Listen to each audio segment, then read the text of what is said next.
শোনো, আমি ভাবছি চুল কাটাই নেব। হ্যাঁ তো কাটাও। এত কষ্ট করে বড় করছি তো কাটাও না। কিন্তু আজকাল যে ছোট চুলেরই ফ্যাশন। তো কাটাও। কিন্তু বড় চুল যে তোমার পছন্দ।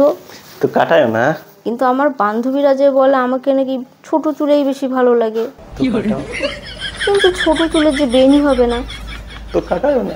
ভাবছি একবার ট্রাই করেই দেখি। তো কাটাও। কিন্তু যদি খারাপ হয়ে যায় তাহলে? তো কাটাও না। ভাবছি কাটাই ফেলি।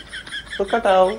যদি ভালো না লাগে তাহলে কিন্তু তোমার দায়, বুঝো। তো কাটাও না। কিন্তু ছোট চুল সামলানো না খুব সহজ। তো কাটাও। কিন্তু ভয় হয় যদি খারাপ লাগে। তো কাটাও না। আমি সিদ্ধান্ত নিয়েই ফেলছি, কাটাবই। তো কাটাও। তো কবে যাব? তো কাটাও না। আরে আমি আমাদের বাড়িতে যাওয়ার কথা বলছি। তো কাটাও। কি সব উল্টা পাল্টা বলছো, মনে হচ্ছে আমার কথায় ধ্যানই দিচ্ছ না। তো কাটাও না। কি পাগলের মতো, তোমার শরীর ঠিক আছে তো? কাটাও। কাটাও না। কাটাও। কাটাও না। কাটাও। কাটাও না। কাটাও।